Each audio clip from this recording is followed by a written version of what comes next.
अस्सलाम वालेकुम नाज़रीन, मैं हूं जर्शीद और आप देख रहे हैं प्रोग्राम हक़ाइक़। और आज हमारे साथ मौजूद हैं सियासी तज्ज़िया का इशफाक अब्बासी साहब। अस्सलाम वालेकुम अब्बासी साहब। वालेकुम सलाम। अच्छा अब्बासी साहब, ये बताएं कि जो मौजूदा हुकूमत है, आपको क्या लगता है कि 2023 में ये इलेक्शन करवाएगी या इमरान खान साहब के मुतालबे पर पहले भी इलेक्शन हो सकते हैं? देखिए जी, ये हालात पे मुनसर है कि जो नई हुकूमत है अभी बने हुए उसको महीना भी हुआ है, तो परेशानियां और मसाइल तो बहुत हैं उसके लिए, क्योंकि जो पौने 4 साल तहरीक इंसाफ ने ये हुकूमत की है उसमें उसने मसाइल हल करने के बजाय मसाइल को जन्म दिया है। तो वो जो मसाइल वहीं के वहीं खड़े हैं, बल्कि वो डबल हो चुके हैं। महंगाई है, माशी हालत है मुल्क की, और बेरोज़गारी है। तो मुश्किलात तो बहुत हैं हुकूमत के लिए। वो तो नहीं चाहती थी कि इलेक्शन हम इक़्तिदार में आए, लेकिन मजबूरी से उन्हें आना पड़ा। और जरदारी साहब जो हैं इसमें इलेक्शन कराने में सबसे बड़ी रुकावट है। वो चाहते हैं कि 2023 तक हम हुकूमत में रहें। और जरदारी साहब भी क्यों चाहते हैं, हालांकि उन्हें पता है हर चीज़ का, वो इसलिए चाहते हैं कि नून के पास ये हुकूमत है, नून का वज़ीर आज़म है, ये मसाइल हल नहीं कर सकेगा। और अवाम जो है एक बार फिर मुस्लिम लीग नून को नाकाम हुकूमत कहेगी, और ये सारा मलबा जो है वो नून पर पड़ेगा और जरदारी साहब सुरखरू होंगे। और नेक्स्ट जो है जरदारी साहब ने जो प्लान किया बैठे हुए हैं वो बिलावल के लिए, क्योंकि इमरान खान ने भी अपनी बारी लगा चुके हैं। अभी ये साल या 1.5 साल जो भी है वो शहबाज शरीफ साहब लगाएंगे, और उसके बाद जो नंबर है वो पीपल्स पार्टी का है। तो उन्होंने अपनी एक प्लानिंग बनाई हुई है, उस प्लानिंग के तहत चल रहे हैं, उस मनसूबाबंदी के तहत चल रहे हैं। लेकिन हुकूमत को बहुत मसले मसाइल हैं, और ये महंगाई है, बेरोज़गारी है, माशी हालत है, कर्ज़ों का बोझ है। IMF ने भी कर्ज़ों के लिए मना कर दिया है। उन्होंने कहा है कि भाई आप लोगों का हमें कोई पता नहीं है, एक हुकूमत आती है फिर चली जाती है, फिर आती है, दूसरा कुछ मुआहदे करता है, तीसरा कुछ करता है। तो इसलिए वो भी कोई इनके ऊपर यकीन नहीं है उनको। तो वो जो मुआहदे तहरीक इंसाफ ने किए हैं उन मुआहदों पर वो अमल चाहते हैं। लेकिन ये जो हुकूमत है, शहबाज शरीफ वाली हुकूमत, ये चाहती है कि हम नए मुआहदे करें, जबकि IMF चाहती है कि हम इन्हीं मुआहदों में बरकरार रहें, इन्हीं को आगे चलाएं। अगर इन्हीं को आगे चलाते हैं तो इन्हें पेट्रोल की कीमतें बढ़ानी पड़ेंगी, बिजली की कीमत बढ़ानी पड़ेगी, गैस की कीमत बढ़ानी पड़ेगी, जिससे महंगाई का तूफान आएगा। और अगर वो तूफान आया तो लोग जो है, अवाम जो है वो इमरान खान को भूल जाएगी और वो नून वालों पे सारा मलबा डालेगी। महंगाई तो देखें, अभी इनका तकरीबन 1.5 महीना हो गया इनकी हुकूमत को। जो है मुर्गी है 500 तक चली गई है, डॉलर बढ़ता जा रहा है, वो भी चीज़ें इस तरह महंगाई की तरफ जा रही हैं। क्या ये कंट्रोल कर पाएंगे?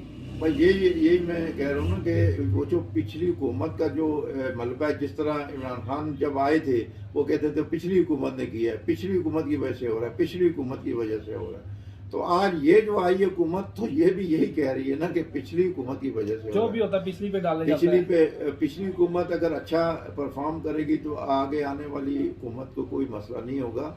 बहरहाल ये इनके लिए मुश्किलात होगा 2023 तक जाना।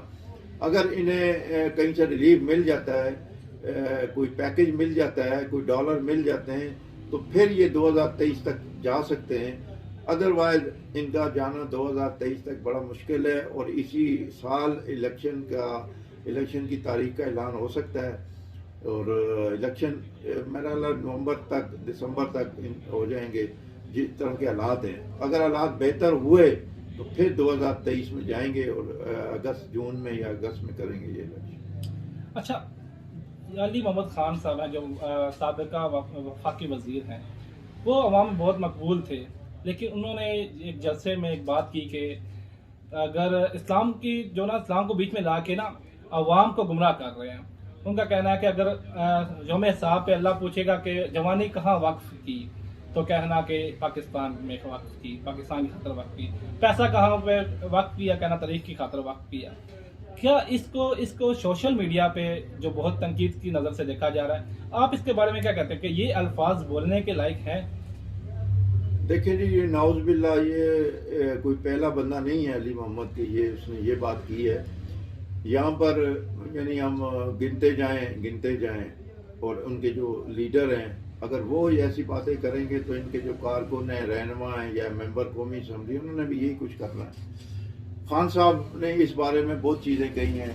अभी अली मोहम्मद ने एक ताज़ी बात जो की है कि जी हमें ये पूछा जाएगा कब्र में और हम ये बात कहेंगे कि हम इसलिए तहरीक इंसाफ में शामिल हुए, हम ये जवाब देने के लिए। मतलब ये नहीं सोचते कि हम जुबान से निकाल क्या रहे हैं, कौन सा लफ्ज़ निकाल रहे हैं।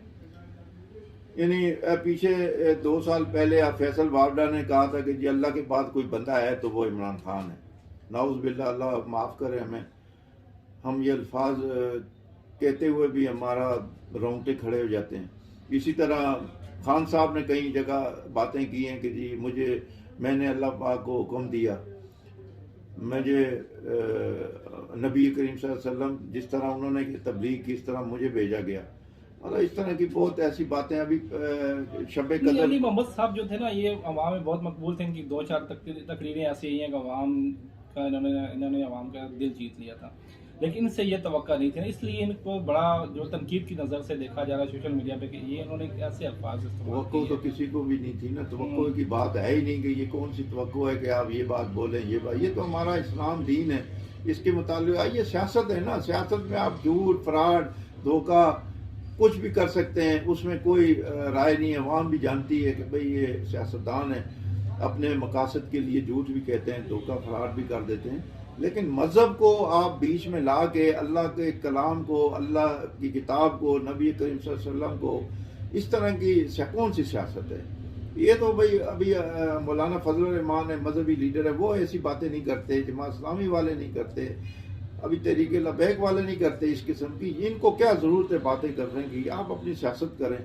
अभी इस जुमले पे कोई बंदा नहीं बोला, ना तहरीक लबैक बोली, ना तहरीक जमात इस्लामी बोली, ना फजल रहमान कह रही है कि भाई कम अज कम अल्लाह के बंदो सामने आके कह तो दो कोई, यार खुदा के बंदे ऐसी बातें ना किया करें।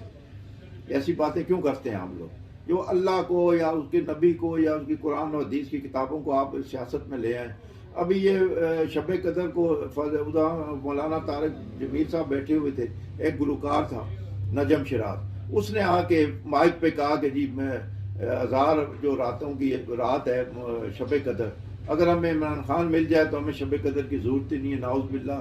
मतलब ये मौलाना तारक जमील साहब बैठे हुए उस शख्स ने ये बात, उन्हें रोकना चाहिए था ना। यानी वो मौलाना है, वो एक मौलवी है, उनके इल्म है, उन्हें तो आलम है, उन्हें तो रोकना चाहिए था ना। यही मैं भी कह रहा हूँ कि भाई हम तो एक इतना समझ बूझ नहीं है, लेकिन मौलाना साहब के सामने एक शख्स कह रहा है तो मौलाना साहब को ये तौफीक नहीं हुई कि उसको रोके, उसको कहे भाई ये अल्फाज वापस ले और अल्लाह से तौबा करो, करनी चाहिए उन्हें। लेकिन उस शख्स ने, मैं बड़ा तारिक जमील साहब का फैन रहा हूँ, मैं बड़ा उनको एहतराम की नज़र से देखता था, मैं उनकी वजह से ही मैंने सहरोज़ा लगाया था 93 में। लेकिन आजकल जो मौलाना तारिक जमील साहब ये पिछले 3-4 साल में जो कुछ किया है, वो मदीना की रियासत और ये मौलाना इमरान खान के इसलिए दुआएं, तो मेरे दिल से ही उतर गए, क्या पता कहीं उसके लाखों के दिलों से उतर गए हैं।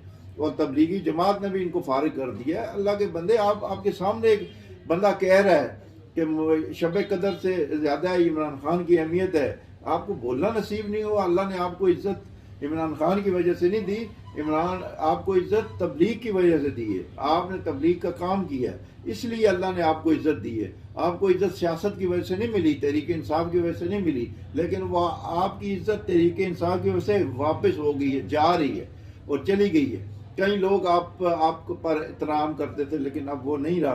बहरहाल अल्लाह पाक इन्हें हिदायत नसीब करें, हम यही कह सकते हैं। अली मोहम्मद को भी मैं भी बड़ा अच्छा, और वो या कना बदू या कनस्ताइन से वो शुरू करने वाला शख्स, अपनी तकरीर, अपनी बातें, आज उसने जो बात की है वो भी कई लाखों के दिलों से निकल गई। लेकिन हो सकता है इन्हें कोई तकरीर, ये जो है तकरीर करते हैं, स्पीच करते हैं, लिख के देता हो तो इसी तरह पढ़ देते हो। लिख के चलो, लिख के भी देना तो लिख के तो अच्छी बात है। अगर लिख कर भी वो वही बात कर रहा है तो इसका मतलब वो जानबूझ के कर रहा है। एक तो बातें करते हुए भी मैं बातें कर रहा हूँ, कोई बात निकल जाती है, वो चलो अनजाने में हो जाता है। लेकिन आप लिखी हुई बात जब आप पढ़ रहे हैं तो इसका मतलब है आप समझ बूझ के पढ़ रहे हैं, लेकिन फिर भी आप वही बात किए जा रहे हैं, ये इसमें तो और ज़्यादा गलती है उनकी कि भाई पढ़ के आप तकरीर कर रहे हैं। लेकिन ये है कि उन्होंने ये बात कही है और बड़े वसूख अंदाज में कही है, बड़े दबंग अंदाज में कही है, और तकरीर के अंदाज में ये नहीं है कि टंग ऑफ स्लिप बोलते हैं हो गई है, वो तो एक मामूली एक लफ्ज पे होती है। इन्होंने पूरा एक मेरा ख्याल है आधा मिनट का पूरा क्लिप है, 1.5 मिनट का, उसमें उन्होंने ये बात कही है। तो अल्लाह इन्हें हिदायत ही दे, हम तो यही दुआ कर सकते हैं, और हम क्या कह सकते हैं। जो बड़े बड़े लोग हैं वो चुप बैठे हुए हैं, तो हम नाचीज, हम तो हजूर पाक सल्लल्लाहु अलैहि वसल्लम की जूतों की खाद से भी नहीं है। तो हम यही कह सकते हैं, जो बुरी बात है उसको बुरा ही कह सकते हैं, हमारे पास इतनी ताकत नहीं है किसी को रोकने की। शुक्रिया भाई साहब, आपने हमें ज्वाइन किया। नाज़रीन, ये थे अशफाक अब्बासी साहब, इसके साथ इजाज़त दीजिए। अल्लाह हाफिज़।